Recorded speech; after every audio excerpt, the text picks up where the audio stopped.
大家好，我是唐浩，今天都好吗？我们在昨天节目讲到，中共官宣张又侠和刘振利落马之后呢，这场政治大地震呢只摇了2天。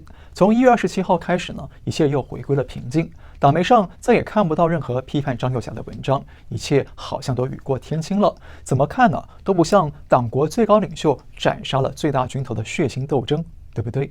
你看，习近平照常会见了芬兰总理，而其他常委也照样做着他们的例行公事。怎么看呢，都不像刚刚发生过一场惊天动地的反政变斗争。那为什么会这样呢？我认为主要有2种可能啊。第一种可能呢，就是党中央抓捕老张之后踢到铁板了，没办法再往前推进了。我们知道，从老张落马之后到现在，全国各地的军头和战区呢，没有人发表声明拥护党中央的行动。军方集体躺平沉默，这一点是极其反常的。那有军方知情人向海外的媒体爆料说其实在1月24号，也就是老张落马当天，中央军委办公厅就向各级部队下发了至少2份文件，要求各单位要与党中央、中央军委保持一致，并且要求要开展相关的学习与表态。但是许多单位都拒绝表态，也没有开展任何的学习活动，跟党中央对着干。那知情人说，从指挥官到普通士兵，对军委的不满和抵触情绪正在蔓延，命令发下来了，但是没人当回事。甚至呢，还有许多基层官兵都叫习近平包子，也就是说，没有人信服他，没有人想为他卖命。那还有人知情人警告如果党中央不放张又侠和刘振利，那中央军委会就会逐渐失去对200万现役部队的指挥能力。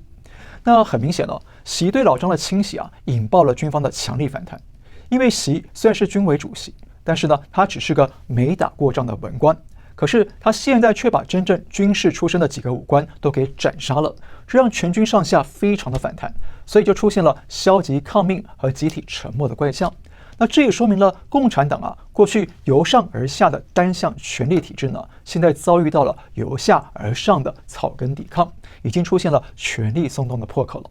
不过这只是第一种可能性还有一种可能性呢，就比较悲观了，就是呢，现在的宁静会不会是习在设局，要制造暴风雨前的宁静，来扩大他的反政变战争呢？我们知道张刘虽然落马了，可是他们的名字还一直挂在中央党媒的网站上。那也一直有传言说，习张斗的结果呢还没定，党内高层还在争论，甚至呢张刘可能会被释放等等。那这些说辞表面看起来好像跟刚刚第一种可能性很能够呼应原来不只是军方内部不服党中央，就连党中央内部也是争论不休，一切呢都还有转圜的余地。但是呢，我们要记住共产党最擅长的就是谎言欺骗跟隐蔽斗争。那这是一场共产党底下你死我活的权力斗争，所以呢，我们不能排除一种可能性就是眼前这些消息、这些现象会不会是一种欺敌的障眼法跟缓兵之计呢？就是要让全国的军头都觉得党中央还在争论，一切还有转圜空间，所以呢，咱们再等等看，再观望观望，也许还有希望呢。但是习当局就是要用这个假希望来松懈、麻痹各地军头的警戒和应变能力，再悄悄地向各地军头发动清洗行动，来各个击破。比方说，一个个的约军头来开会，搞个鸿门宴，就把你给拿下了。毕竟呢，习最不利的情况就是同时与全国各大军头为敌，那这样呢绝对打不过，所以改用这种移兵之计、缓兵之计呢，一一的来拆弹。那对习是最安全也最有效的清洗战术了。所以呢，我想国内的朋友们特别是军方的朋友们要保持警惕。眼下看起来虽然有一种朦胧的宁静，但是呢，不排除背后可能舞动着阵阵的杀气。毕竟中共是集古今中外邪恶之大成的恐怖组织，是绝对不可相信、绝对不可指望的。因为呢，在共产党这个大系统底下，所有的玩家都只能够无休止的彼此斗争、互相厮杀，争夺权力以自保。那特别是习近平修改了游戏规则，搞起了终身制，所以只要他活着，那绝对不会放手权力的，绝对不会搞所谓的裸退交班。那相反的呢，这样的人为了确保自己跟家人将来不被清算报复，反而更可能会利用共产党来进一步垄断权力，建立世袭制。所以呢，才会传出习准备把权力交给自己在宁夏培养的私生子，来建立习家王朝。因此呢，真正的问题不在于你今天站队选哪边，而是呢，你不该站在系统里，因为这个系统有病。你站队哪边呢，都可能被斩杀，只是早晚的问题。看看张幼霞、刘振立、何卫东、苗华，哪个不是习亲自选定的呢？那即便习垮台了，但只要共产党没垮，明天呢就可能出现下一个习不平或者是毛泽西。所以呢，任何的保党念头啊，都只会带来灾难跟失败。只有彻底抛弃共产党这道破系统，中国才会有希望。没有共产党，才有新中国。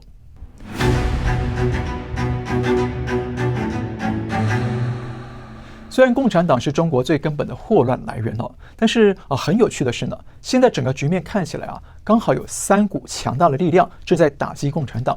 那我称之为灭共3重器。第一个重器呢，就是古人的千年智慧推背图。你别笑是真的早在2011年呢，维基解密就公布了一份美国驻北京大使馆发给华盛顿的机密电报，上面写着习近平很相信佛家超自然力量，很相信气功和神秘力量。那2023年，习近平突然大力的清洗火箭军。那当时就有非常了解中南海的权威消息来源告诉大纪元时报说因为习近平真的相信预言，很怕死。预言里呢有拿着弓箭射的图片，他认为跟火箭是对应的，所以他把火箭军都撤了，抓起来，这是主要原因。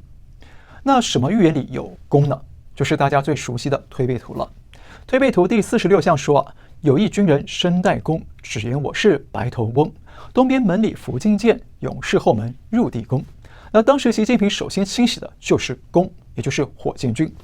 那没多久呢，刚退休的国务院总理李克强也突然因为心脏病去世。那他的名字里也有弓字。那我记得当时我在节目里就分析了，如果习真的把推背图当成是清洗政敌的维稳地图，那么接下来名字里有弓的高阶军官就剩下张幼霞跟张生明了。而刘振立和何卫东也很危险，因为刘字呢在正体字里头可以拆成卯金刀3个字，而那个刀还是竖着写的，就像剑一样，就是推背图说的伏金剑。而何卫东的卫字呢，在简体字里面是不是也像一张弓呢？而且他名字里还有东，过去又驻守东部战区，那是不是会让习猜忌是东边门里的刺客呢？那没想到何卫东、老张和刘振立还真的都被拿下了。那现在呢，就剩下张生明在瑟瑟发抖了。但是也就因为习对推背图的深信不疑让推背图变成了瓦解共军战力的超自然重器。不但重创了中共的火箭军，重创了中共进犯台湾的计划，现在还搞得全国军头跟习闹分裂，是不是很神奇呢？那我相信李淳风在1400年前就已经看到了这一点。推背图或许呢就是特意写给习的，让他从中共内部来毁掉中共。那第二个重器呢是海外自媒体。那相信大家都看到了，在中共20大之前，许多自媒体在广传李克强要取代习近平，要习下礼上。结果20大揭晓，习呢更加集中权力，而李克强不但裸退下台，还丢了性命。那这2年呢，许多自媒体跟海外媒体不断的说代工的张幼霞跟习近平在夺权，还准备推翻习，但是结果老张也被拿下了。所以呢，虽然结果总是相反的，但是海外自媒体不管是反共派还是反习派的自媒体呢，都对中南海带来了相当程度的影响力与破坏力，达成一种逆向自证预言的效果。那这一点呢，是打击中共党魁最好的心理战与认知战。不过呢，我必须强调2024年张幼霞联合元老们夺下习的军权那这场柔性兵变呢是大概率发生过的。大家可以去看这期节目的分析就可以明白了。那各位自媒体的朋友们也许我们下一个就来讲共产党准备拿下习近平，准备习下共上，看看会怎么样。那最后一个重器呢，就是中南海的200斤习维尼了。这些年来，我们都看到了习完美的发挥了总加速师的实力，把中共快速的带向经济衰退、外交孤立、天灾人祸、疫情满地的困境。那现在呢，他要不遗余力的自断拳脚，斩杀他的200万大军。那如果现在要票选中国历史上最勤政的亡国君，那明朝崇祯皇帝可能会落选，因为习会抢先一步把崇祯给做了。不过你相信吗？习近平很可能就是命中注定要终结中共政权的那个人。这不是开玩笑答案呢已经写在他最相信的推背图里。推背图第53项里预言了未来天子的一部分，谶写着关中天子礼贤下士，顺天修命，半老牛子。那这是暗示这个天子的身份，他来自关中地区，而习近平的籍贯是陕西富平县，正好是古代的关中地区。他过去还没当上党魁之前，对手下态度也是比较敦厚的。而半老游子是个字谜，就是孝顺的孝字。那这一点呢，也呼应了宋里面说的一个孝子自西来。而习近平过去呢，确实对母亲是很孝顺的。不过关键来了，顺天修命这句是什么意思呢？这句话就是这位未来天子会顺应天意，削掉一个人的命。谁的命？共产党的命。那你一定说不可能啊！现在习不是拼命保党吗？对，没错。但是呢，如果我们仔细看他的执政轨迹你就会发现，他在18大上任之后呢，大力的反腐，大力的清洗江泽民派系的势力。那这个过程一度是真的在朝着灭共休命的路上走。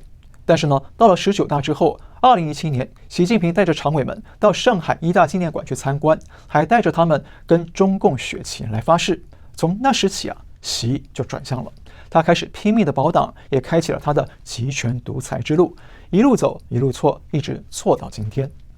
那是不是推背图就不准了呢？我觉得不是。虽然推背图看起来好像是未来天子会顺着天意主动休掉共产党的命，赢得天下的民心，从而成为中国的新天子，手握钱纲，天下安。但是呢，一旦这个天子候选人没照着天意走，他就不是未来天子了。但是呢，他还得完成他的任务，休命。也就是说，习想要保党，但是上天可能会安排另一种方式，逼着他被动的解散共产党。那我们现在看到局面不就是这样吗？这几年习的加速工作已经在严重的自残共产党了。那如果习又真的跟各地军头发生大乱斗，那到时候会不会演变成政变、兵变加民变，讨伐他，甚至消灭他，同时一并消灭共产党呢？那这样是不是习还是完成了顺天休命的天意呢？只是整个过程就会非常的惨烈，还会跟着共产党一起陪葬。而且这个结局是很有可能发生的你看推背图写到，前人不及后人才，也就是说，李淳风早就算计到了习不会主动解体共产党，所以将来会有另一个人承接天意，解体共产党，成为新的未来天子。而习近平只能够变成那个被灭掉的前人了，因为他没有后人的英才智慧，没有主动灭共，最后呢，只能跟着共产党入土了。那至于狱中两件惊奇美是什么意思呢？大家想一想谁准备访问中国见习近平？川普，对不对？他今年4月要访问北京。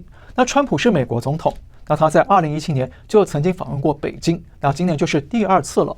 而川普访华，是不是习近平就得看见美国国旗呢？